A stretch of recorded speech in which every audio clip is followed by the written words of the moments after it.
força e o poder ao Rei eterno, imortal, invisível, mais real.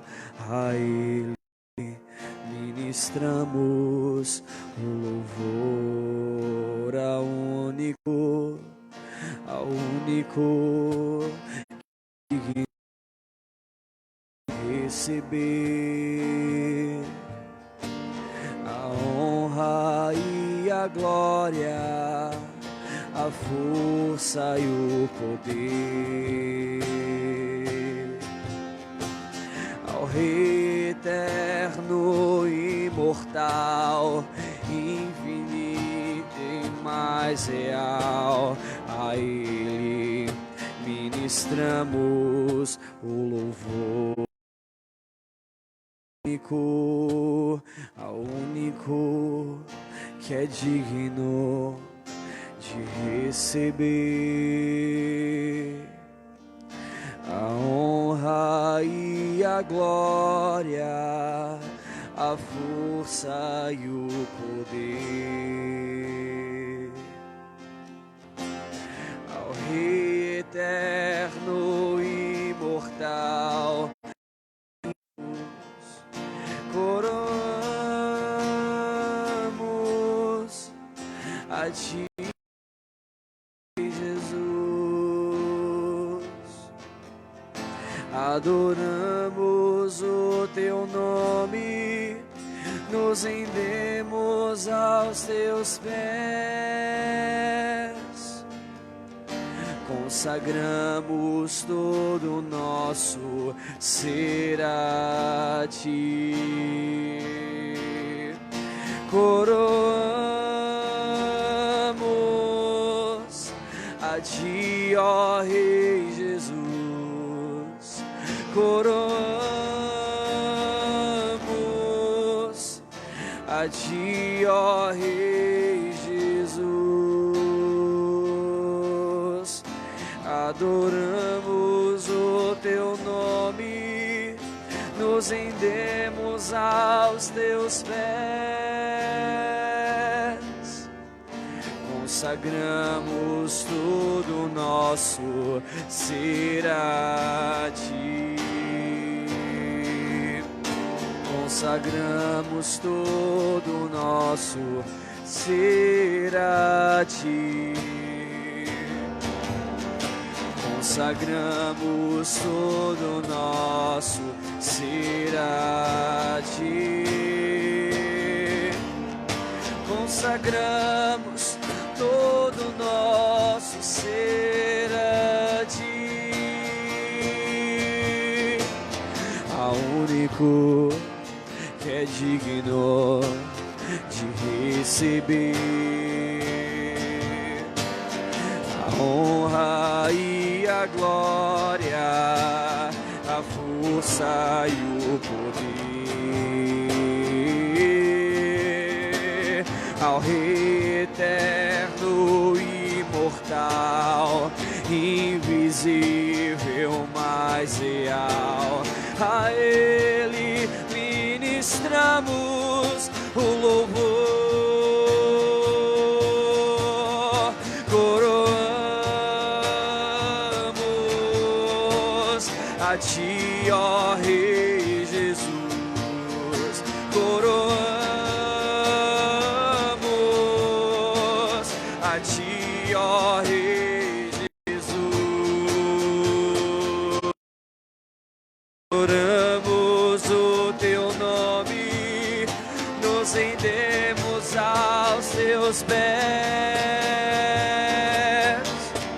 consagramos todo o nosso ser a Ti.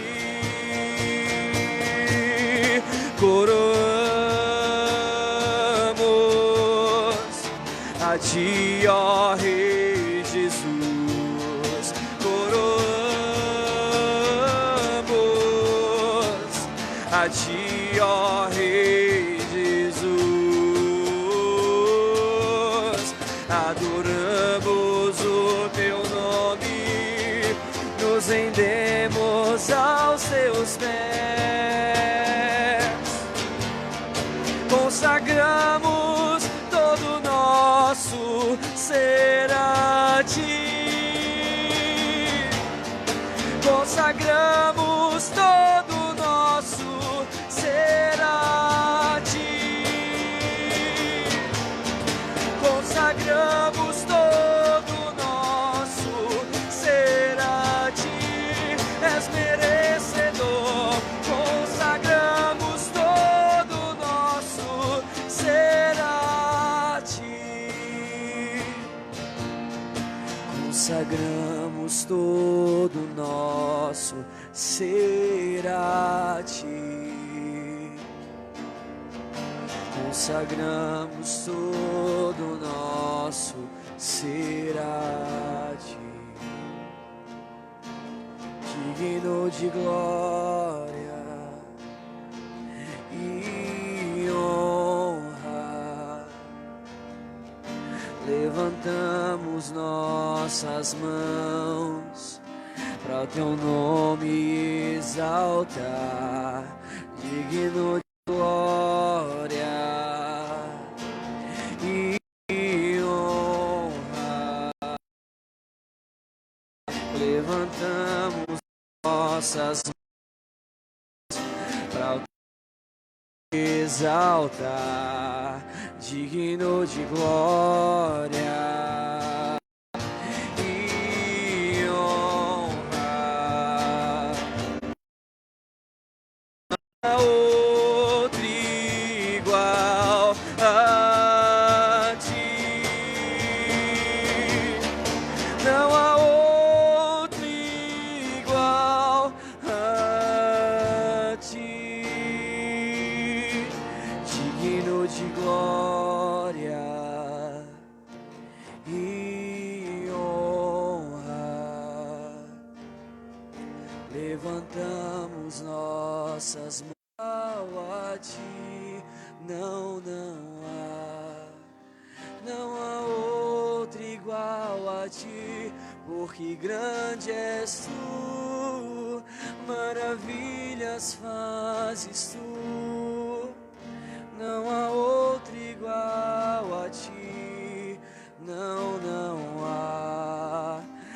há outro igual a ti, porque grande és tu, maravilhas fazes tu. Não há outro igual a ti. Não há outro igual a ti, porque grande és tu, maravilhas fazes tu. Não há outro igual a ti. Não há outro igual a ti. Não há outro igual a ti, ó Senhor. Não há outro igual. Não há outro, não há outro igual a ti. Incomparável. Não há outro igual a ti. Não há outro igual a ti, porque grande és tu, maravilhas fazes tu. Não há outro igual a ti. Não há outro igual a ti, porque grande és tu, maravilhas fazes tu. Não há outro igual a ti. Não há outro igual a ti. Não há outro igual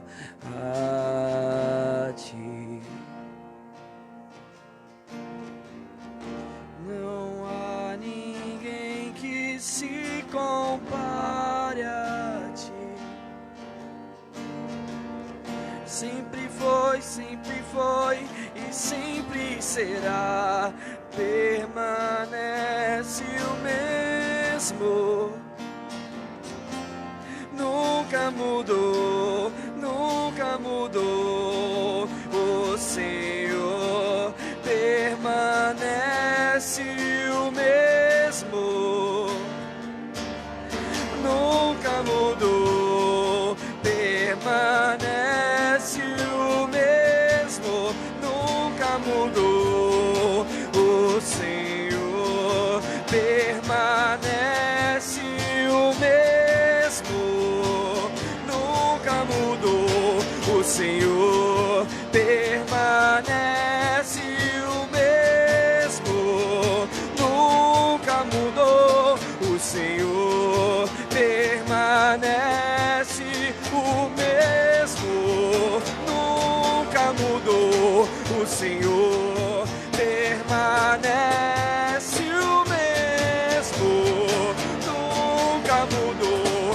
O Senhor permanece o mesmo, nunca mudou. O Senhor permanece o mesmo, nunca mudou. O Senhor permanece o mesmo, nunca mudou.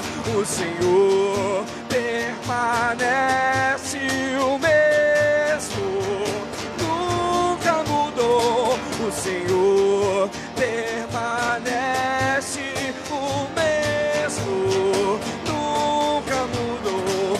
O Senhor permanece o mesmo, de geração em geração.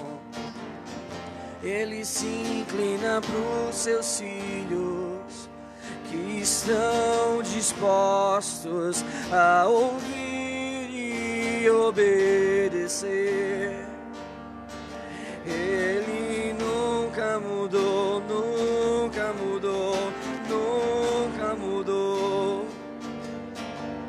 Ele nunca mudou, nunca mudou, nunca mudou. Esse é o nosso Senhor, permanece o mesmo. Ele nunca mudou. O Senhor permanece o mesmo, nunca mudou. O Senhor permanece o mesmo, Ele nunca mudou. O Senhor permanece o mesmo, nunca mudou. O Senhor permanece o mesmo, nunca mudou. O Senhor permanece o mesmo, nunca mudou. O Senhor permanece o mesmo, nunca mudou. O Senhor permanece o mesmo. Santo, Santo, Deus poderoso,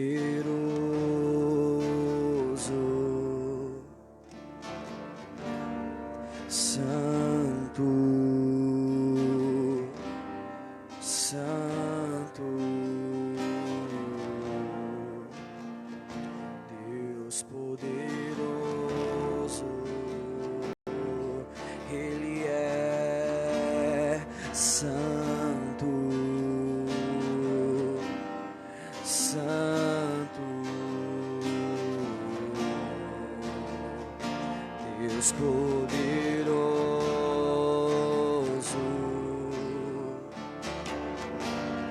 santo, santo, Deus poderoso, Só uma palavra vem a mim pra descrever como tu és. Só uma palavra vem a mim pra descrever como tu és.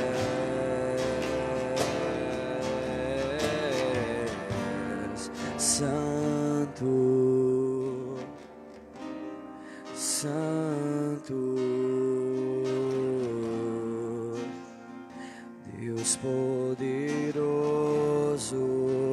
Ele é santo, santo, Deus poderoso. Não há outro igual, só tu és santo, santo.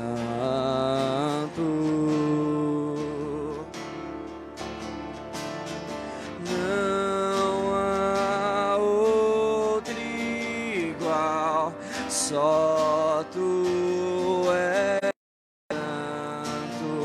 santo, incomparável, não há outro igual, só tu és santo, santo.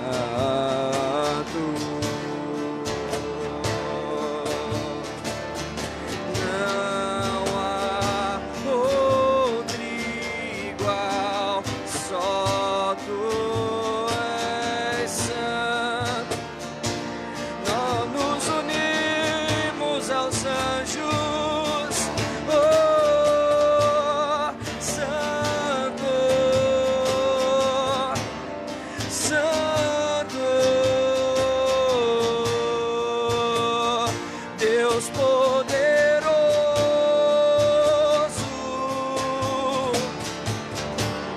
santo, santo, Deus poderoso.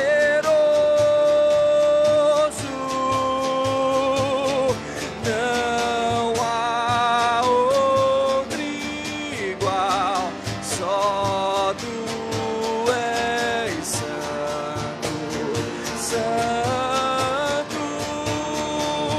Não há outro, não há outro igual, só tu és santo, santo.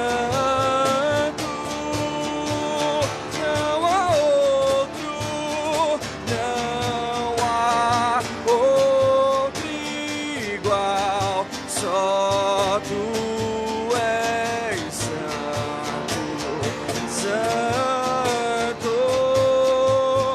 Oh,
Seu amor vai além dos meus medos e rompe com as barreiras da escuridão. Eu me entrego totalmente a ti, pois não existe outro igual, não existe alguém melhor. Digno de receber adoração, digno de receber o meu clamor e a minha canção.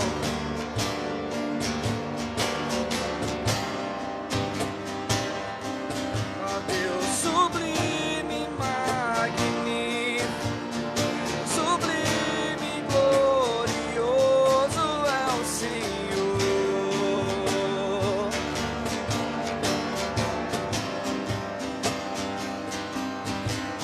Não existe outro igual a ti.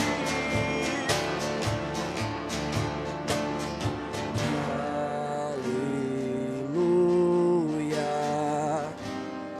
o Cordeiro venceu e hoje vive está, cercado de glória. Aleluia. Sim, ele venceu. O Cordeiro venceu Da tribo e hoje vive está, cercado de glória. Aleluia, louvemos ao Aleluia.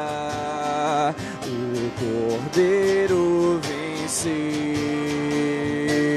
e hoje vive está, cercado de glória. Aleluia. O Cordeiro venceu e hoje vive está, cercado de glória. Aleluia. O Cordeiro venceu e hoje vive está, cercado, coroado com glória. Tu és cheio de glória, de beleza e de verdade, Jesus. Nós te engrandecemos nesse lugar. De todo o nosso coração nós rendemos graças a Ti, sabendo que o Senhor tem todo o poder e domínio em suas mãos. Por mais que as trevas possam cobrir a terra, temos a certeza que a luz do Senhor resplandece sobre ela e tem o poder de transformar toda essa terra com o seu brilho, com a sua glória. O Senhor é o Deus que jamais perde as batalhas, mas o Senhor é aquele que já venceu todas elas e já escreveu a respeito de todas elas de forma antecipada, porque todo o governo e domínio está nas suas mãos. Céus e terra se dobram diante de Ti, Jesus, Criador de todas as coisas, e aquele que colocará todas as coisas em ordem. Te louvamos aqui nesse lugar e unimos os nossos corações ao Teu. Amém e amém. Glória a Deus. Podem se assentar. Obrigado, Nicolas, Aldair. Se puderem, acendam as luzes aí pra gente.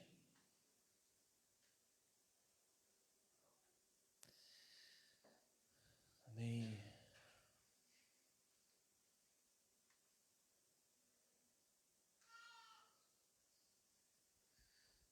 Glória a Deus.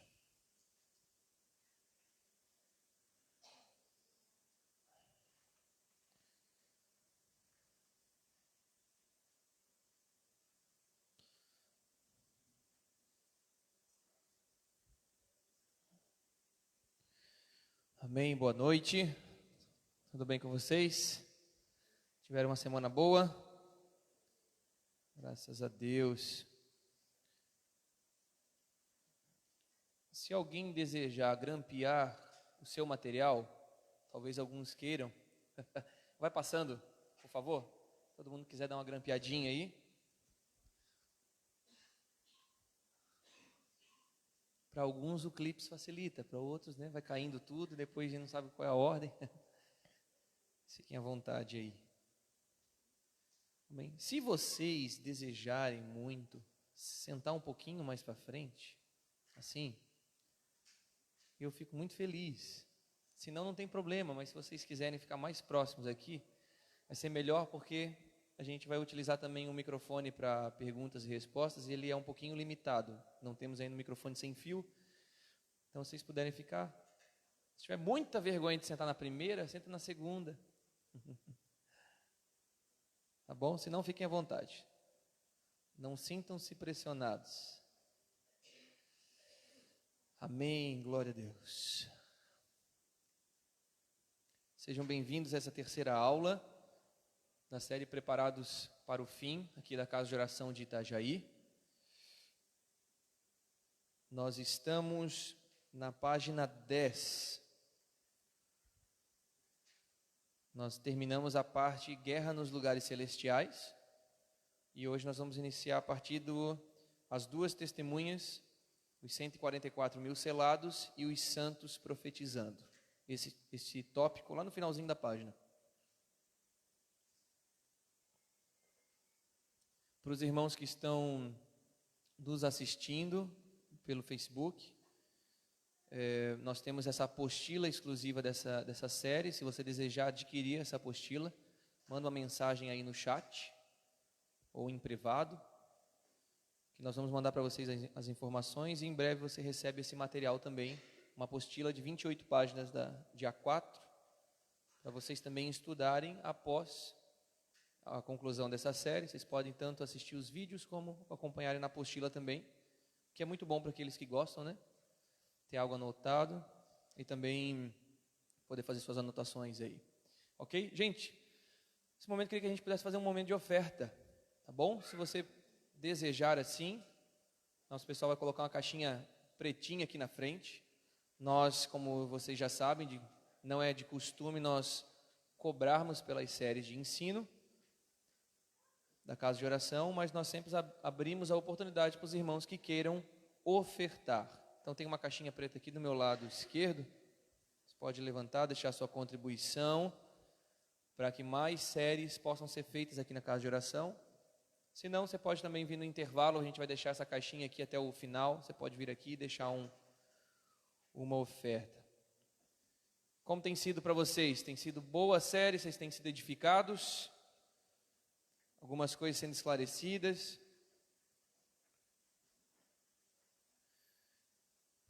Amém. O grampeador está passando por aí. Quem quiser.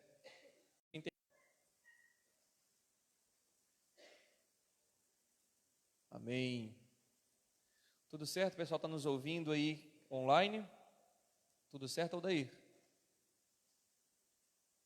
Estão nos ouvindo? Tudo ok? Show. Beleza. Então, na página 10, irmãos,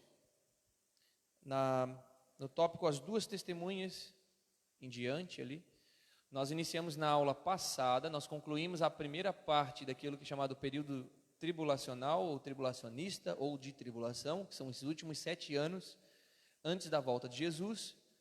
Concluímos a primeira parte, que são os 3 anos e meio, e agora nós já adentramos naquilo que é chamado a grande tribulação. Ok? Nós começamos com o princípio das dores, entramos nos 3 anos e meio primeiros da tribulação, e agora já estamos no terceiro tópico, se eu não me engano, da grande tribulação. A grande tribulação são os últimos 3 anos e meio antes da volta de Jesus. A gente falou aqui bastante nessa série que após o início da tribulação, esse período de 7 anos, nós temos a certeza que Jesus retorna 7 anos após isso. Então, aquele primeiro sinal do início da tribulação é quando acontecerá um acordo de paz, basicamente entre Israel e as nações do Oriente Médio, que é o epicentro, né, da história bíblica e aonde as coisas vão eclodir nesses últimos dias. E a grande tribulação inicia quando esse acordo de paz for rompido na metade, nos últimos 3 anos e meio, e o anticristo se assentar em Israel e se autodeclarar Deus e se tornar um objeto de adoração. Então, esses 2 pontos principais, eles vão determinar o início da tribulação e o início da grande tribulação.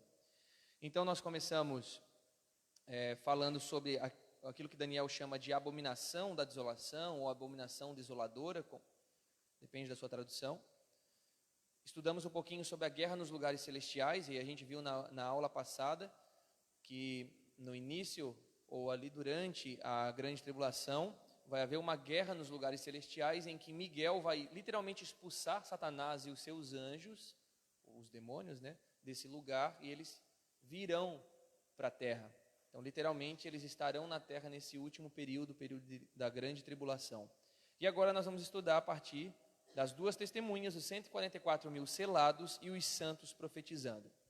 A gente vai fazer como de costume, leitura, vamos comentar, e se você tiver algum questionamento sobre isso que a gente está abordando, você pode levantar a sua mão, que no momento que eu achar oportuno, vou passar o microfone para você poder comentar sobre isso aqui, tá bom? Sintam-se à vontade, a gente não tem pressão para a gente terminar isso logo, e o importante é que a gente possa desenvolver bem esse conteúdo, né? A gente tem ano que vem para continuar com ele, se for necessário. Se não, nós vamos terminar no dia 16 de dezembro, e ano que vem tem mais estudos também. Mas sinta-se à vontade para perguntar, tá bom, irmãos? Vamos começar, então. Se compreendermos que a igreja se moverá de forma poderosa na tribulação, iremos entender o que aconteceu em outros períodos da história, como nos dias de Moisés e Arão, bem como de Elias. O movimento profético será intenso e visível nos últimos dias, e seremos instruídos e conduzidos pelo Espírito nestes dias de tensão.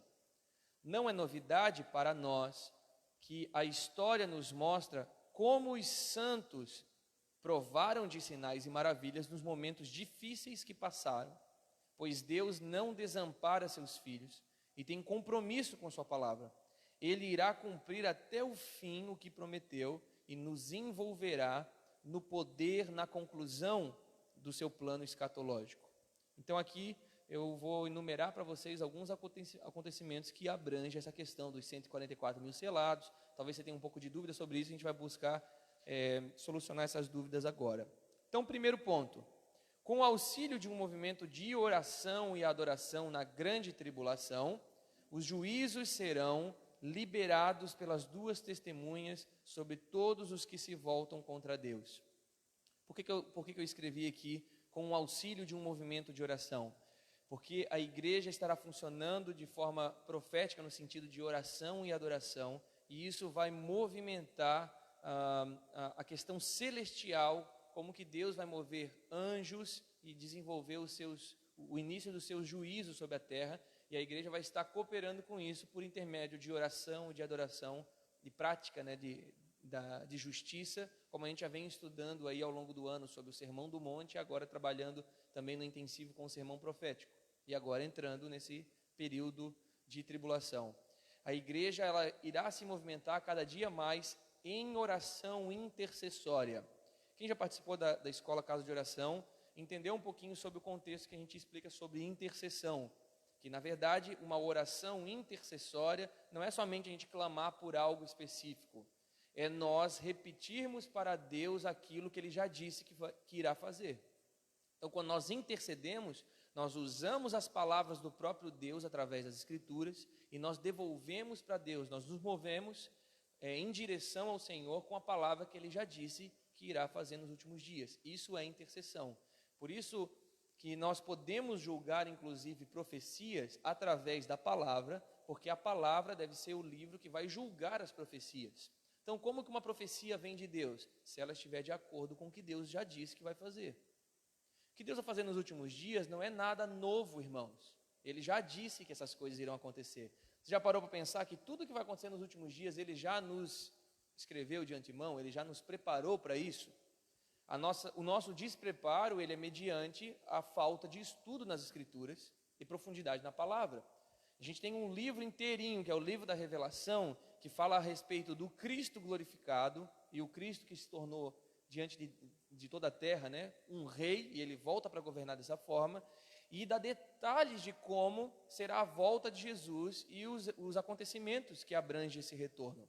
Então nós temos isso em detalhes no livro da Revelação, sem falar no livro de alguns profetas que trabalham com a temática escatológica, como a gente, por exemplo, lê um pouco sobre Daniel, que são profecias que foram escritas há milhares de anos atrás, que ainda não se cumpriram, mas há milhares de anos Deus já vem instruindo o povo santo sobre coisas que irão acontecer futuramente. O próprio Jesus, em Mateus 24, ele nos dá vários sinais a respeito da sua vinda, certo? Estudamos o princípio das dores, muitos sinais ali, inclusive ele falando o seguinte: quando essas coisas estiverem acontecendo, não vai passar uma geração até que tudo se cumpra. Então ele está nos instruindo e nos preparando para esse momento e não fazendo com que nós estejamos despreocupados, bem pelo contrário, mas que a gente possa nos colocar em um lugar de vigilância.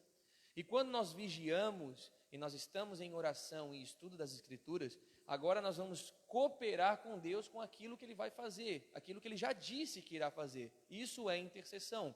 Às vezes a gente resume intercessão só sobre um clamor por uma nação, um clamor por um acontecimento, né? Uma catástrofe, a gente se levanta em intercessão, tudo bem, isso faz parte. Mas intercessão, nesse contexto que eu estou trazendo para você, é nós nos unirmos ao Espírito de Deus e devolvermos para Deus, clamarmos na palavra sobre aquilo que Deus já disse.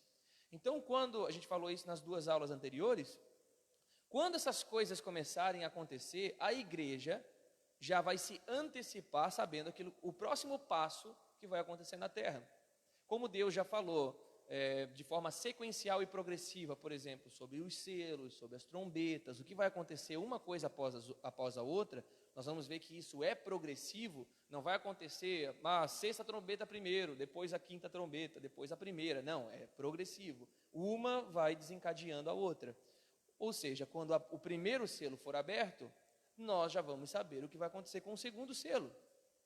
E nós vamos nos unir ao Espírito Santo e clamar para que Deus abra o segundo selo e abra o terceiro, e assim por diante, até que isso venha desencadear a sétima trombeta, que é a volta de Jesus.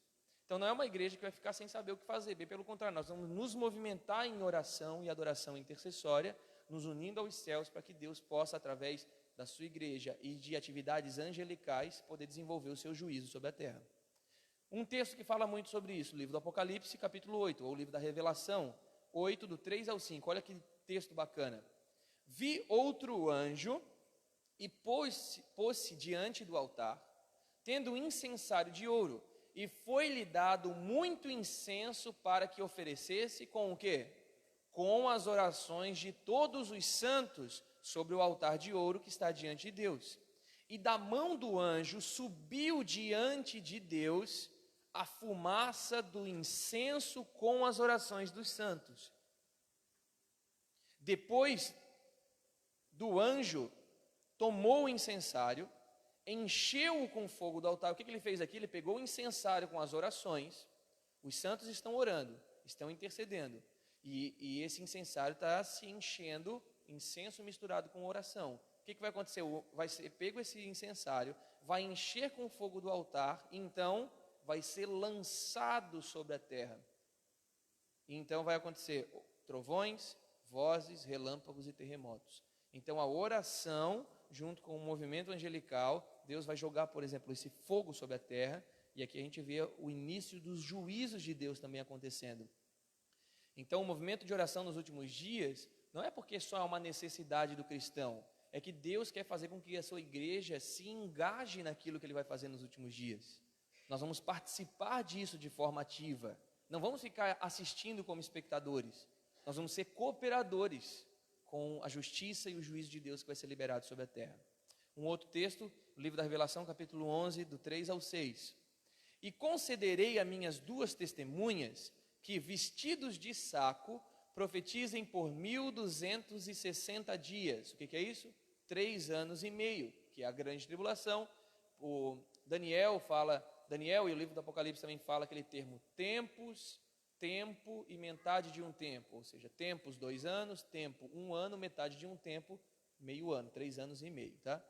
Então, quando você ouvir esses termos, está falando desse mesmo período que é a grande tribulação.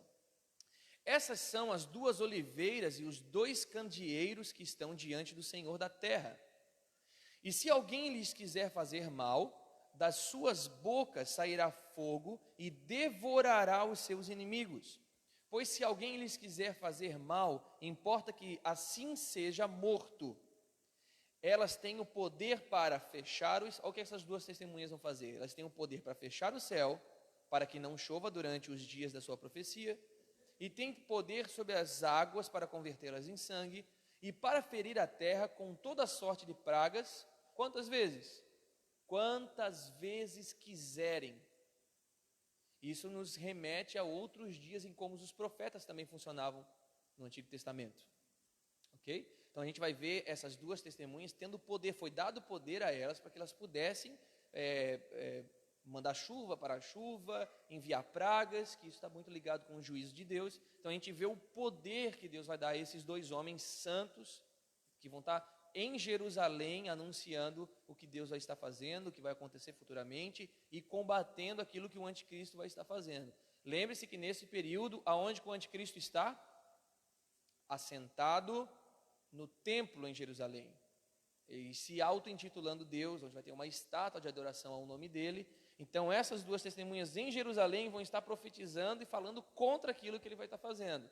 Lembra que eu disse para vocês como que nós estaremos como igreja? Nós vamos ser os únicos na terra, a igreja, as duas testemunhas, os selados de Israel, vão ser os únicos na terra que vão estar falando que aquilo que o anticristo está promovendo é falso. Ok? Ponto 2. Alguém tem uma dúvida aqui? Tranquilo, bem explicadinho? Vamos avançar. Ponto 2. Nesse contexto, serão selados, ou proteção, protegidos, 144 mil judeus crentes em Yeshua, que estarão em Israel nesse período. E também os santos receberão proteção para não sofrerem os juízos de Deus. Isso aqui é algo muito importante. Tem-se a ideia de que a igreja não passaria pela grande tribulação, no sentido que a igreja não pode sofrer os juízos de Deus, ou a ira de Deus. Isso é óbvio, a ira de Deus não é sobre nós, é sobre anticristo, falso profeta e adoradores dele. A questão é, nós estaremos num lugar de sermos protegidos por Deus no meio do envio dos juízos.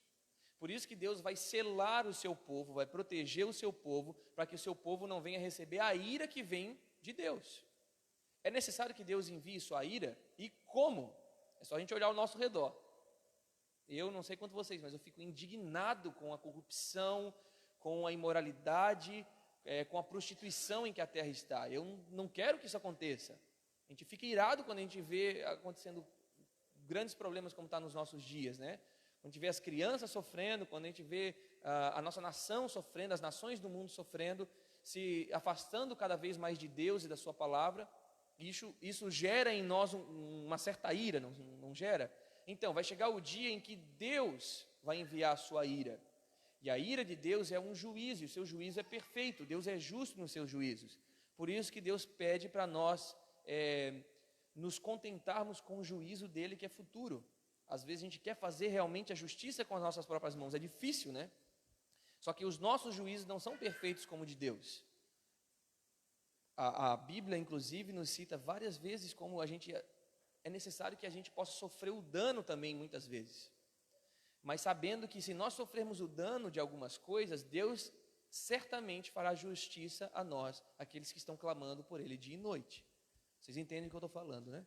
A justiça de Deus, o juízo dele que vai ser enviado, essa ira é por causa do seu zelo pela correção que esse mundo precisa. O zelo diante das coisas que precisam ser restauradas. Então nós seríamos falhos na aplicação da justiça, mas Deus é perfeito, por isso que Ele envia o seu próprio Filho, homem, mas Deus, para aplicar a sua justiça, que é a pessoa de Jesus Cristo. Ok? Esse dia chegará e é necessário que Deus envie a sua ira. E quando Deus enviar a sua ira, onde nós estaremos? Em outro lugar? Certamente não. Estaremos aqui nessa terra cooperando e orando para que Deus envie seu juízo, porém selados e protegidos, para que a ira de Deus não venha sobre nós. Você pode perguntar, Leonardo, mas como isso é possível? Como que nós vamos ser protegidos no meio do caos, no meio da ira de Deus, no meio do juízo de Deus que vão ser liberados, se nós estivermos aqui na terra? Vamos ver então. Livro da Revelação, capítulo 7, do 3 ao 4. Alguns textos aqui para a gente poder entender um pouquinho mais. Não danifiqueis a terra, nem o mar, nem as árvores, até que selemos na sua fronte os servos do nosso Deus. E ouvi o número dos que foram assinalados com selo, 144.000 de todas as tribos dos filhos de Israel. Esse texto está falando sobre o povo de Israel. 12.000 de cada tribo vai ser selado, essas pessoas que estiverem morando em Israel. Agora, onde que nós entramos? Vamos avançar. Revelação 9:4. Foi-lhe dito que não fizessem dano à erva da terra, nem a verdura alguma, nem a árvore alguma, mas somente aos homens que têm na fronte, que não têm na fronte o selo de Deus. Ok? Deus, nesses juízos aqui que Ele está liberando, o juízo é somente sobre aqueles que não têm o selo de Deus, ou a proteção de Deus. Isso engloba todos os seus santos. O juízo de Deus aqui fica claro que é somente sobre aqueles que são adoradores da besta, que tem o selo falso, que até nisso Satanás, ele imita, né? Deus vai selar os seus santos, Satanás também vai ter os seus selados, né? A famosa marca da besta. Assim como Jesus vem no milênio para governar e vai se assentar em Jerusalém, antecipadamente, antes disso, o próprio anticristo vai se assentar em Jerusalém, imitando ser Deus, sendo o libertador das nações. Então ele é uma falsificação de tudo que é Deus, né?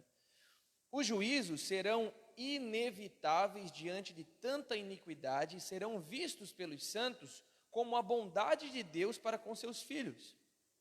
Assim como foi no Egito com os filhos de Israel, que tiveram suas casas marcadas por sangue nos umbrais e receberam proteção na terra de Gósen, as pragas enviadas pelo Senhor não os atingiu. Êxodo 8, 23, 9, 4 e versículo 26. Assim, farei distinção entre o meu povo e o teu povo. Amanhã se fará este milagre. Deus profetizando contra Faraó. Próximo versículo. Mas o Senhor fará distinção entre o gado de Israel e o gado do Egito. Olha como Deus é justo no seu juízo. Até as posses dos filhos de Israel não foram atingidas. Continuando. E não morrerá nada de tudo que pertence aos filhos de Israel. Próximo versículo. Somente na terra de Gósen, onde se achavam os filhos de Israel, não houve saraiva, aquele juízo que foi enviado. Santos de toda a nação, tribo, povo e língua foram vistos por João diante do trono e do Cordeiro, servindo dia e noite no santuário. Quem são esses que João viu naquele momento? Estes vieram do período da grande tribulação, protegidos da ira e vencedores da besta. Não somente os judeus. A gente lê aqueles textos ali que Deus deixa bem claro sobre a proteção sobre os judeus, 144.000, e a gente talvez não se encaixe ali. Só que a gente não pode esquecer da visão que João teve mediante aquela pergunta que foi feita. Foi perguntado o seguinte: quem há de se sustentar nesses dias?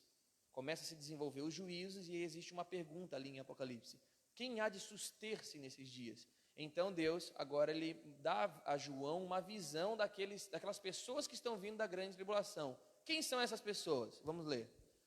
Revelação, capítulo 7. Depois dessas coisas, olhei, e eis uma grande multidão que ninguém podia contar. Da onde que elas são? Todas as nações, tribos, povos e línguas que estavam em pé diante do trono e em presença do Cordeiro, trajando compridas vestes brancas e com palmas nas mãos. Próximo versículo, 13 e 14. E um dos anciãos me perguntou: estes que trajam as compridas vestes brancas, quem são eles e de onde vieram? Respondi-lhe: meu senhor, tu sabes. Disse-me ele: estes são os que vêm da grande tribulação e lavaram as suas vestes e as branquearam no sangue do Cordeiro. Estas pessoas de todas as tribos, povos, línguas e nações se apresentaram diante de Deus. E o ancião deixa bem claro, estes vieram da grande tribulação. Aonde que essas pessoas de todas as tribos, povos, línguas e nações estavam? Nos últimos 3 anos e meio desta era, os últimos 3 anos e meio que antecedem a vinda de Cristo. Então, junto com os judeus que serão selados, que certamente estarão com aquelas 2 testemunhas profetizando, Deus também irá proteger homens de tribos, povos, línguas e nações santos, convertidos a Yeshua, que a gente pode chamar de igreja, né? Alguma dúvida? Esse texto, ele é chave. Durante muito tempo fiquei pensando nisso, e perguntando como que nós nos encaixamos nesse período. Então, lendo e relendo o livro da Revelação, esse texto ficou muito claro, porque existe uma pergunta, se você vai ler ali o livro da Revelação um pouco antes, existe essa pergunta, quem pode suportar esses dias? Quem pode suportar a grande tribulação? E aí o anjo traz essa visão para João, deixando claro para João aqueles que estarão nesse período, mas que serão protegidos por Deus. E essas pessoas vão se apresentar depois diante de Deus, com suas vestes lavadas, e o ancião diz a João, estes são aqueles que vêm da grande tribulação. Então não são pessoas que saíram da grande tribulação, elas vieram da grande tribulação, elas passaram pela grande tribulação e se apresentaram incorruptíveis diante de Deus. E isso é maravilhoso. Uma pergunta? Pegue aqui o microfone, por favor.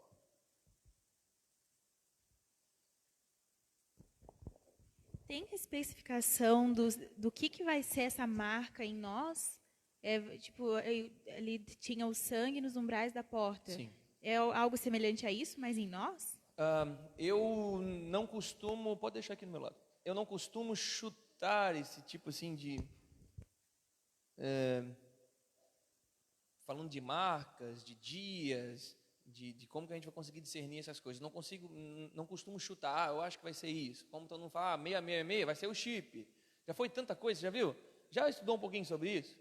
Tem tanta previsão de quem é o anticristo, tanta previsão de quem é a marca, tanta previsão de quando Jesus vai voltar, né? Nostradamus que o diga, né? Mas essas coisas, a Bíblia deixa claro que a gente não tem como saber, senão quando nós estivermos vivendo esse tempo. Eu acredito que pode sim ser uma marca, pode ser. João viu, a gente tem que entender o seguinte, João estava vendo algo. E ele descreveu o que ele estava vendo. Nos umbrais da porta no povo de Israel, era algo visível. O anjo literalmente, ele passava pelas casas, ele via o sangue do cordeiro, ele pulava aquela casa e entrava na casa dos egípcios. Então pode ser sim. Inclusive diz que a gente vai receber um nome, lembra a pedrinha branca? Um nome, nós vamos receber um nome diante de Deus que ninguém sabe ainda.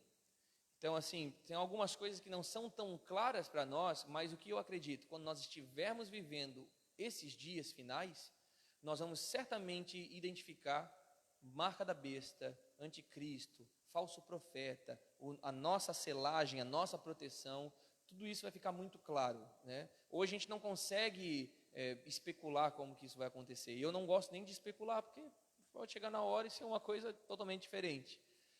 Uma coisa é certa, vai haver uma diferenciação entre cristãos, servos de Deus, né, os santos e os adoradores da besta, ao ponto de olharem e definir quem é de Deus e quem é contra Deus, né? Inclusive diz que aquele que não tem a marca não vai poder nem comprar, nem vender, né, não vai poder fazer comércio. Então é necessário que tenha algo visível sim, identifique realmente as pessoas. Não sei se vocês já estudaram um pouquinho sobre o Holocausto, tem alguns filmes até que retratam isso. Você lembra como que os judeus eram identificados? Visivelmente, eles tinham a estrela de Davi nas suas roupas. Então a separação deles era essa, é judeu, marca ele, para que depois, quando tivesse que fazer alguma coisa com ele, já sabiam quem era judeu e sabiam quem era o nazista. O que os nazistas tinham? A suástica também no seu uniforme. Então, visivelmente era identificado quem era nazista e quem era um judeu. Acredito que nos últimos dias pode acontecer também dessa forma. Como vai ser, exatamente não sei. Mas que vai haver uma diferenciação, sim. Ok? Andiamo. Onde paramos aqui? Moisés e Arão, né? Ponto 3. Assim como no Egito, Moisés e Arão, em parceria, venceram com poder dos juízos de Deus os mágicos e a Faraó, que os confrontavam e que até imitavam seus sinais, né? A gente pode ver isso acontecendo. Nos últimos dias, Deus fará isso acontecer de forma maior, liberando seus juízos através de intervenções angelicais e das duas testemunhas com os santos operantes na terra. Isso aqui é muito legal. A gente estuda um pouquinho ali sobre o que acontecia lá, o que aconteceu, né, no Egito. Moisés e Arão contra Faraó e os mágicos do Egito nos revela o futuro confronto entre a igreja e o anticristo. Né? Vai haver duas testemunhas com os selados de Israel, com a igreja junto, e vai haver esse confronto de sinais. A gente lê sobre o falso profeta e a palavra diz que ele também tem poder de fazer sinais, assim como os mágicos do Egito faziam. Vamos ler alguns textos aqui. Isaías 10, do 23 ao 24. Pois uma destruição, e essa já determinada, o Senhor Deus dos exércitos executará no meio de toda essa terra. Pelo que assim diz o Senhor Deus dos exércitos: ó povo meu, que habitas em Sião, não temas a Síria, quando te ferir com vara, e contra ti levantar o seu bordão, à maneira dos egípcios. Ok? Essa Síria está ligado com a questão de Babilônia e tudo mais, né? Então, da mesma forma como os egípcios, aqui está dizendo o texto, assim, ó, não tema povo, né, vocês que estiverem com o Senhor, que eles vão se levantar dessa mesma forma, como os egípcios se levantaram contra o povo de Israel. Miqueias 7,15. E eu lhes mostrarei maravilhas, como nos dias da tua saída da terra do Egito. Mais um texto escatológico falando. As duas testemunhas proféticas atormentarão os que estão na terra. Revelação 11:10, a parte B do versículo. Porquanto esses dois profetas atormentaram os que habitavam sobre a terra. Então aqui a gente vê mais uma vez a igreja, junto com esses dois homens, que eu acredito que podem ser realmente homens literais, costumo sempre interpretar dessa forma, nós não estaremos acuados com medo do que está acontecendo. Pelo contrário, nós estaremos indo contra as trevas. Como Jesus falou a Pedro, assim, olha, é o seguinte, contra a igreja, os portões do inferno não prevalecerão. Nós não vamos ficar na retaguarda, na defensiva. Nesse período, nós vamos avançar contra o império do anticristo. E vai acontecer sinais, vão acontecer maravilhas. Essas duas testemunhas, vocês viram, quantas vezes elas quiserem, elas vão poder fazer, abrir o céu, fechar os céus, enviar pragas, tormentos sobre eles.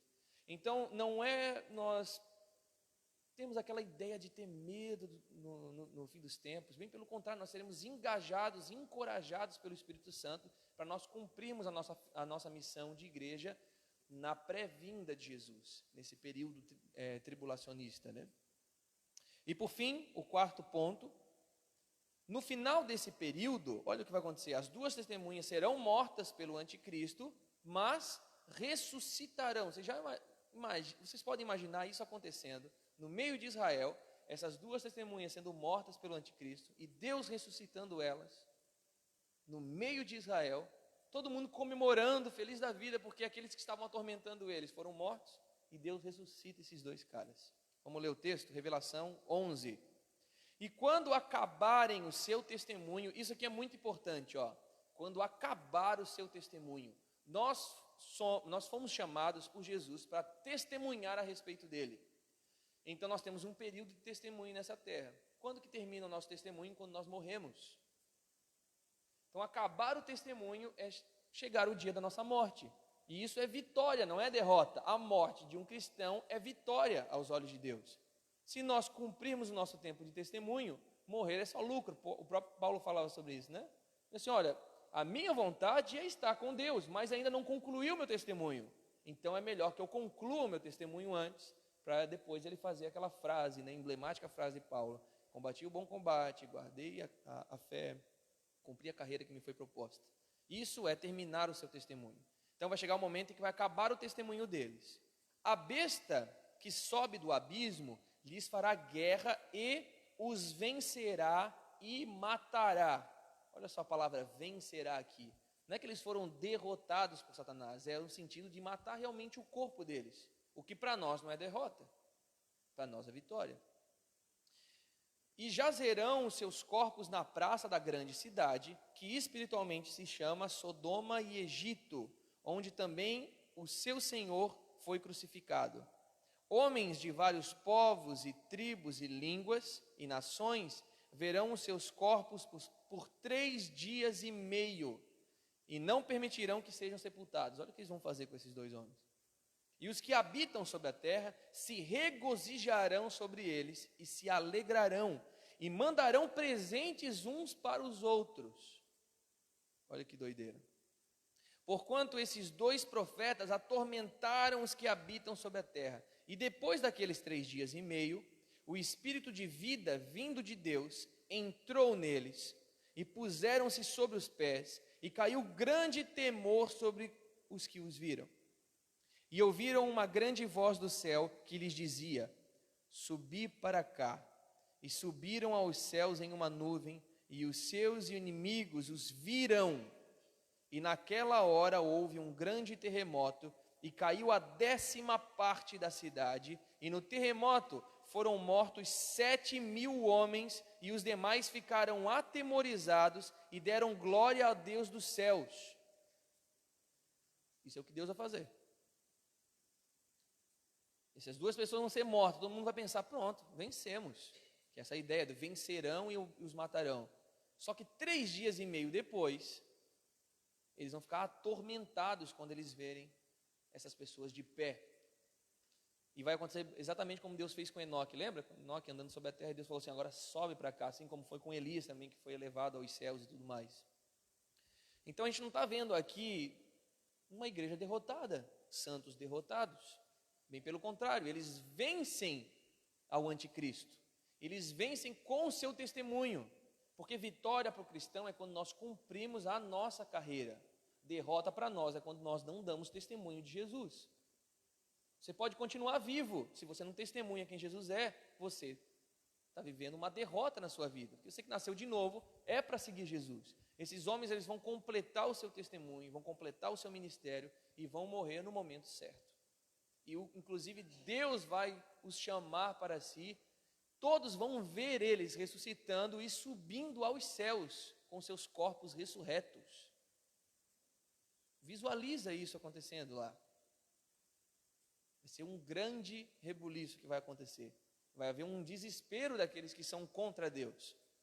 Por isso que eles vão ter que se unir, eles vão ter que se movimentar para de fato destruir Israel, sabendo que pouco tempo resta para eles. A gente leu na aula passada, quando Satanás é expulso das regiões celestiais e é enviado sobre a terra, a Bíblia diz que ele vai descer com grande ira, sabendo que pouco tempo lhe resta. Ele sabe que ele tem 3 anos e meio somente. Depois disso, ele é lançado no abismo para ser preso. O destino de Satanás já está decretado. Do falso profeta, do anticristo, dos adoradores da besta, já está decretado. E o nosso destino ao lado de Deus também está decretado. A questão é, a gente quer fugir do período da aprovação, mas esquecendo do tempo da vitória, e que o período da aprovação, na verdade, é para completar o nosso testemunho. Não é uma derrota sobre nós. Se morrermos por causa de Jesus, é porque nós estamos testemunhando quem Jesus é. A forma correta de um cristão morrer, ou melhor, a melhor forma de um cristão morrer é em nome de Deus. Que seja de velhice, mas testemunhando Deus até o último dia da sua vida, entende? Não vivendo a sua vida de qualquer forma.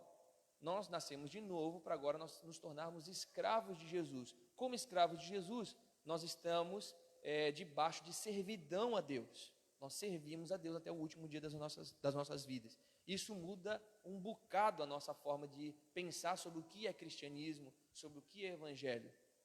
Amém? Alguma pergunta aqui? Uma pergunta? Precisa. Só ligou o botãozinho ali. Só para, então, ressaltar aqui que você está falando, a gente vai ser, de uma certa maneira, protegido nessa época,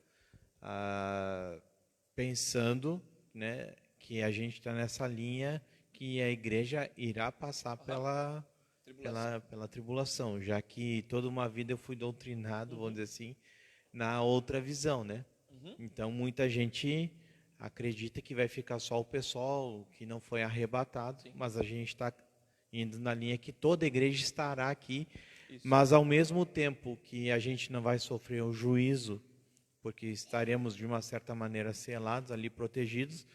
Em contrapartida disso, a gente vai, o anticristo vai vir com tudo, né? Sobre a igreja, porque é esse período limitado.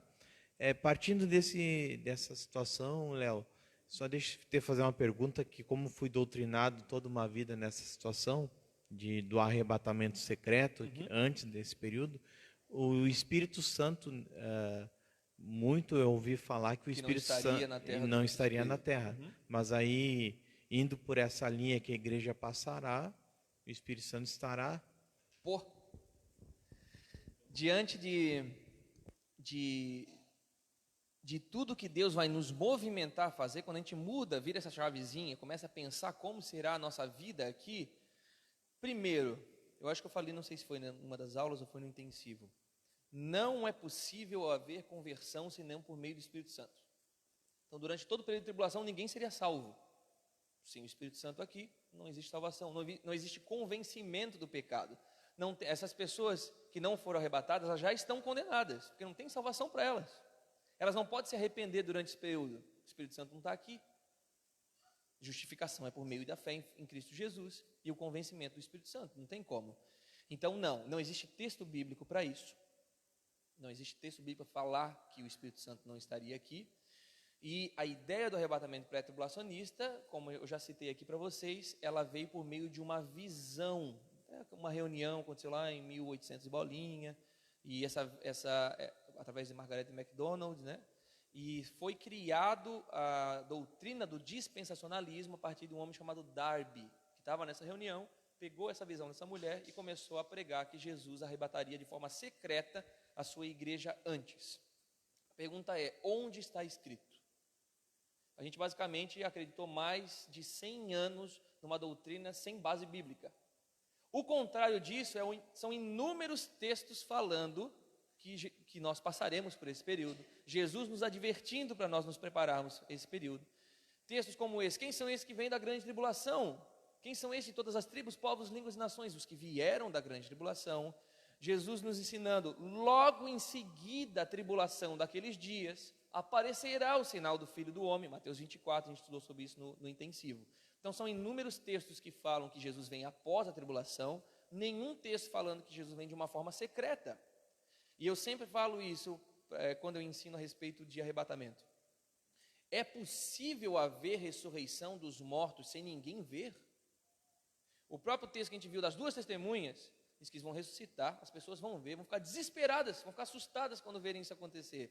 É possível milhares e milhares de cemitérios ao longo de todo esse mundo, ao redor de todo esse mundo, as sepulturas explodirem e os santos saírem daquele lugar de forma secreta? É possível Jesus vir na surdina, como se interpreta, né? Ele como um ladrão. Jesus não é o ladrão da parábola. A gente interpreta Jesus como ladrão, né? A forma como Jesus vem é de forma visível, de ponta a outra em todo o globo, como um sinal do Filho do Homem, e reunindo seus santos nos ares. Não tem como isso ser de forma secreta. Infelizmente, a doutrina do pré-arrebatamento, ela é bem falsa, e na verdade ela tem despreparado a igreja para passar por esse período. A questão é básica: o que você prefere escolher? Não se preparar para esse período e correr o risco de, quando as coisas acontecerem, você estar despreparado e não vigilante, e talvez você vai ficar aterrorizado pelas coisas que vão acontecer, ou você se prepara, e se você for antes, o que você perde? A questão é, o que se ganha em não se preparar mais para isso? O que você vai perder em buscar mais a Deus, em buscar mais as Escrituras, em se preparar para um período de tribulação, que para mim é muito claro que a igreja nunca deixou de ser perseguida, nunca deixou de ser atribulada. O que nos faz diferente dos demais santos da história? O que nos faz diferente dos santos apóstolos? Que quando a gente vê a morte dos caras, não foi nenhuma morte tranquila. Eles morreram literalmente por Jesus e sofreram por causa disso. Então, o que nos faz diferente? Nós somos uma geração privilegiada? Nós somos uma geração privilegiada por passar por isso futuramente. A geração da volta de Jesus, o tempo que os pais e os profetas desejaram viver, porque é o tempo das profecias que foram profetizadas por ele. Não tem como eu me aprofundar um pouquinho na doutrina do pré-tribulacionismo, mas talvez quando a gente for falar um pouquinho sobre milênio no ano que vem, eu venha trazer para vocês as teologias a respeito do milênio, né? Pré-milenismo histórico, amilenismo, que tem gente que não acredita no milênio, pós-milenismo, o pré-milenismo dispensacionalista, que é essa doutrina, e um retorno ao pré-milenismo histórico, agora com uma ênfase apostólica, por causa da salvação das nações, da pregação do Evangelho, que é o que nós estamos buscando desenvolver aqui. Então, o que eu sou? Sou um pré-milenista histórico. Acredito que Jesus vem antes do milênio e que a igreja ela passará pelo período de tribulação, ou seja, um olhar pós-tribulacionista. Só nessa questão de tribulação, existe pré-tribulacionismo, mesotribulacionismo, pré-ira e pós-tribulacionismo. Pelo menos quatro formas de se pensar, só nesse período de 7 anos, né? Mas nós aqui estamos desenvolvendo um pensamento pós-tribulacionista. E depois de todas as evidências da Bíblia que a gente vai estudar aqui, vocês me falam se estou sendo convincente com vocês ou não. É o que a gente está lendo. A gente está lendo a palavra, ok? E a palavra, por si só, prega. Agora, a gente pode trazer textos aqui que falam do arrebatamento pré-tribulacionista. Estou procurando até hoje nas Escrituras, não consegui achar. Ok? Mas se vocês tiverem depois, vocês podem pensar naquele texto de Mateus 24, né? Um vai ser tomado, o outro vai ser deixado. No intensivo a gente viu que, na verdade, quem é tomado é aqueles que são levados pelas águas do dilúvio. Quem quer? Quem deseja ser levado pelas águas do dilúvio? Nos dias de Noé, os que foram levados pelas águas do dilúvio, quem foram? Os incrédulos, os que eram contra Deus. Os que foram deixados na arca foi Noé e sua família que eram os justos. Então, até o texto é bem mal interpretado e é bem usado para essa questão de arrebatamento pré-tribulacionista. Ok? Tinha mais alguma pergunta que você tinha feito? Foi mais ou menos isso aí? Ok. Vamos andar então? Lá na frente, os santos serão perseguidos. Um outro ponto aqui, ó. Sim, agora eu lembrei, Luiz. Você falou que sempre foi doutrinado que nós não passaríamos por esse período, que o Espírito Santo seria retirado e tal. A questão é, nós seremos protegidos dos juízos de Deus. Ok? Agora, a perseguição que vem por nós nos posicionarmos contra um sistema que é anti-Deus, é natural. A gente já está vendo isso hoje nos nossos dias. Exato, hoje é o que? Seus retrógrados. Vocês são intolerantes. Vocês não pregam o amor. Vocês são intolerantes. Nós pregamos o amor. O que é o amor? Eu posso casar com a pessoa do mesmo sexo. Eu posso amar o meu corpo. Se eu não quiser ter um filho, eu aborto o meu filho. Quem é o teu Deus para dizer o que eu tenho que fazer?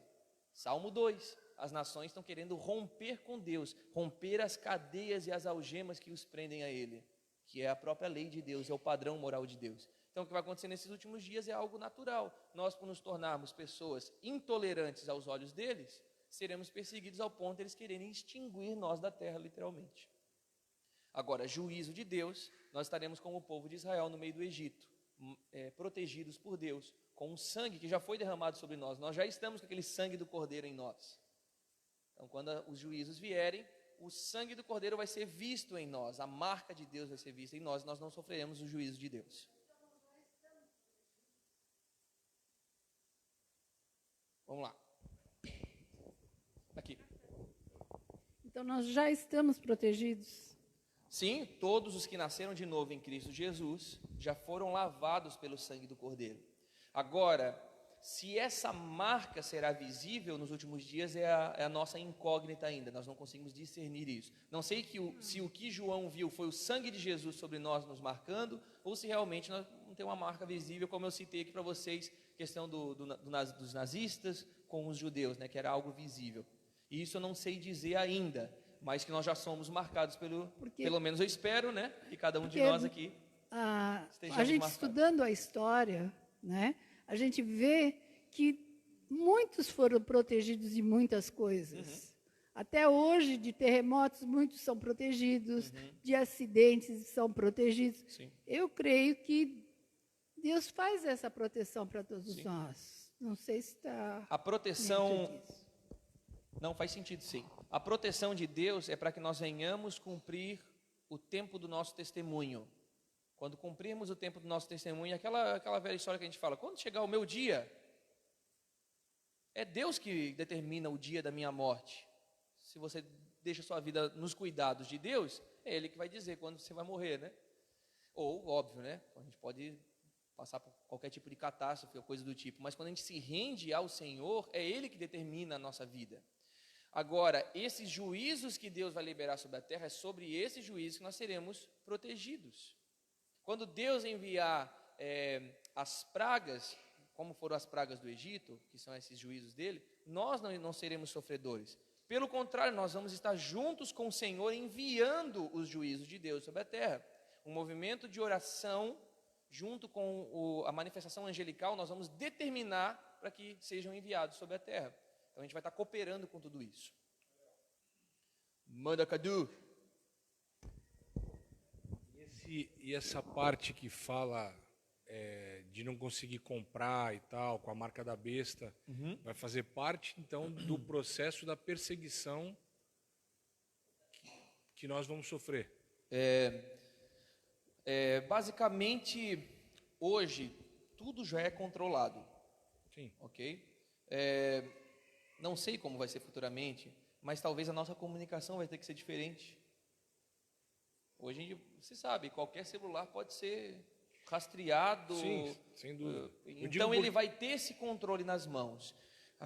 Nos supermercados, na parte econômica, tudo vai ser destravado mediante essa marca que as pessoas Porque eu terão. consigo imaginar isso acontecendo de fato. Sim. Chegar num mercado, se você não tiver lá o chip e tal... A questão é como Deus irá nos sustentar. A gente vai ver um pouquinho mais para frente. Apocalipse 12 vai falar sobre isso, que inclusive a mulher, aqui quando ele está falando sobre os descendentes de Israel, será levado para o deserto para que o Espírito o sustente. Eles serão sustentados durante 1260 dias, ou seja, 3 anos e meio o Espírito Santo sustentando. Lembra o que aconteceu com o profeta? Ele não foi servido por Deus. Deus não enviou para ele carne para ele comer, ele não tinha todo um ribeiro para ele poder. Deus o levou para o deserto e Deus cuidou dele. Então a gente vai ser um período em que nós vamos ver muitas manifestações sobrenaturais de Deus. Como o povo de Israel no deserto, Deus não fez descer carne, diz que saiu até pelo nariz. Vocês querem carne? Então manda carne, óbvio que não vai ser nesse padrão, mas Deus fez. Deus não tinha uma coluna de fogo que trazia luz para eles e uma nuvem durante o dia? Vocês acreditam que isso aconteceu? Pronto, Deus vai fazer isso também. Vai ser um momento em que a gente vai provar de tantas coisas sobrenaturais, tantas manifestações maravilhosas de Deus, como nunca antes aconteceu. Ou de forma muito mais potencializada, porque aconteceu em um local. Agora Deus vai estar conduzindo isso para todos os santos da terra, né? Isso? Do jeito que é apresentado, nem eu quero ficar aqui. Tipo, arrebatamento secreto mesmo, mano. Tá louco. Se eu estiver aqui, Deus vai mandar juízo sobre nós? Não, a questão é, nós não receberemos o juízo de Deus. Nós estaremos cooperando para o envio do juízo de Deus e Deus nos protegendo, Deus nos alimentando, Deus nos sustentando. E se tivermos que morrer, que cumpra-se o nosso testemunho. E é certeza que alguns anos, alguns meses depois, o que vai acontecer? Ressuscitaremos, cara. Então, morrer por Cristo é glória. Todos os apóstolos falavam sobre isso, gente. Não tem como a gente tirar a perseguição e a tribulação da vida do cristão. Isso não é cristianismo. Talvez a gente ainda aqui no Ocidente não estamos vivendo um cristianismo como deveríamos viver. Então, você acha que Deus está preocupado em não enviar tribulação ou enviar tribulação para nós, Ele está preocupado em nos forjar. Se por meio de tribulação isso vai acontecer, e eu particularmente acredito que a igreja vai se tornar perfeita nesse período, ela vai ser adornada nesse período, porque é no meio da pressão que a gente sabe quem é crente verdadeiramente. Quando está tudo bem, todo mundo é evangélico, né? Agora, quando o negócio aperta, a gente vai ver quem ora, quem busca a Deus, quem coloca a Deus em primeiro lugar, quem busca em primeiro lugar o reino e a justiça.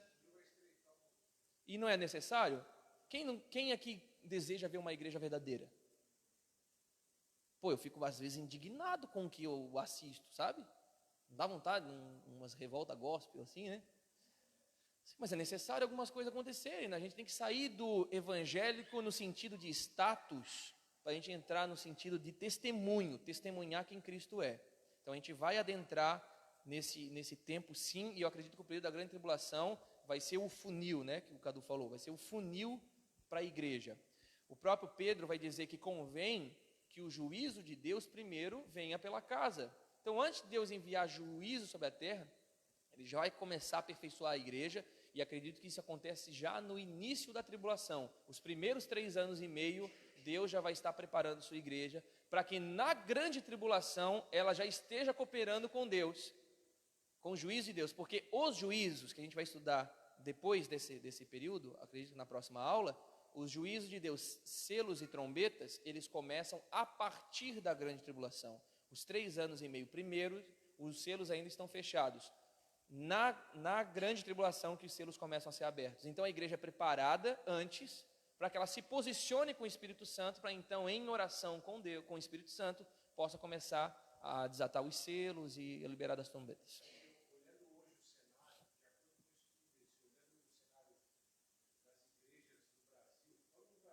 Uhum.